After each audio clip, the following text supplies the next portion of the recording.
100 शब्द प्रति मिनट।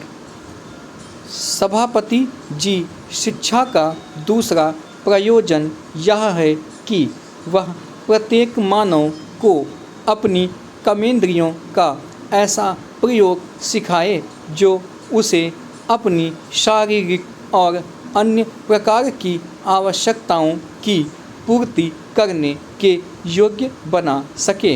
इन कर्मेंद्रियों के उचित प्रयोग के लिए तो ज्ञान की आवश्यकता होती है। कितना ही सबल व्यक्ति क्यों ना हो, कितना ही स्फूर्तिमय कोई क्यों ना हो, वह तब तक कुछ अधिक फलमय कार्य नहीं कर सकता जब तक कि उस कार्य के संपादन के लिए उसकी कर्मेंद्रियों को आवश्यक प्रशिक्षण न मिली हो और उन्हें उसका अभ्यास न कराया गया हो।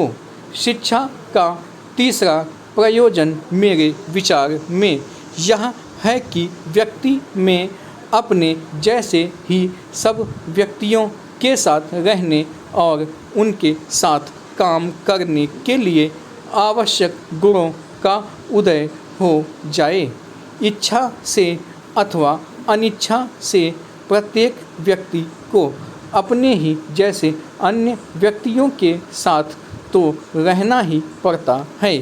संसार से दूर कोई भी अपनी अलग अलग कुटिया नहीं बना सकता और ना बना पाता है। एकाकी जीवन कवि की सुंदर कल्पना के अतिरिक्त ना तो वास्तविक तथ्य है और ना हो सकता है। व्यक्ति चाहे कुछ क्षण के लिए एकाकी रह सके, किंतु सर्वदा वह एकाकी रह ही नहीं सकता। अतः जब सामूहिक जीवन मानव जीवन का अनिवार्य तथ्य है, तब यह आवश्यक है कि प्रत्येक व्यक्ति को साथ रहने की कला आ जाए। पिछली शताब्दियों में जब सामूहिक जीवन का क्षेत्र सीमित था और जब आर्थिक क्रियाएं इतनी केंद्रित नहीं हुई थीं, इन तीनों प्रयोजनों के लिए संगठित प्रयास करने की तथा उनमें प्रशिक्षण संतुलन बनाए रखने की विशेष आवश्यकता न थी। किंतु आज तो सामूहिक जीवन का क्षेत्र भूमंडल व्यापी है और आर्थिक क्रियाओं का सीमातिरेक संकेंद्रण हो गया है।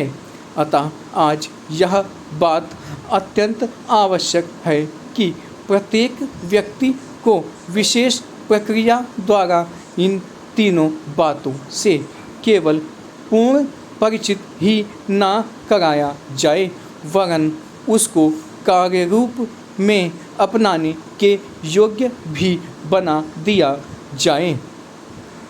अतः पिछली कुछ शताब्दियों में सारे जगत के लोगों को अतीत से दाएं में मिली शिक्षा व्यवस्था में मूलभूत परिवर्तन की आवश्यकता का अनुभव होता रहा है और विभिन्न देशों में विभिन्न प्रकार के परिवर्तन होते भी रहे हैं।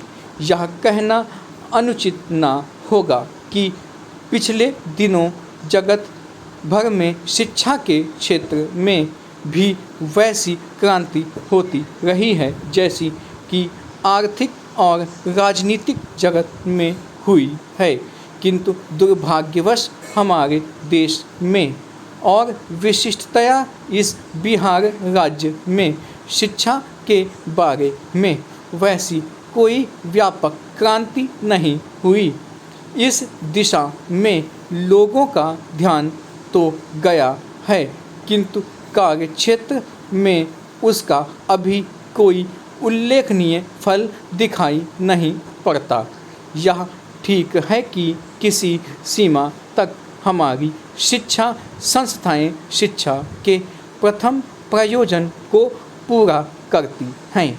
इन संस्थाओं के सदस्यों को पिछली पीढ़ियों की संचित अनुभूति से किसी सीमा तक परिचित अवश्य कराया जाता है, किंतु यह परिचय कराने का जो उद्देश्य है अर्थात विवेक या विचार बुद्धि को सजग, सक्षम और सामर्थ्यवान बनाना, वह पूरा नहीं हो रहा है।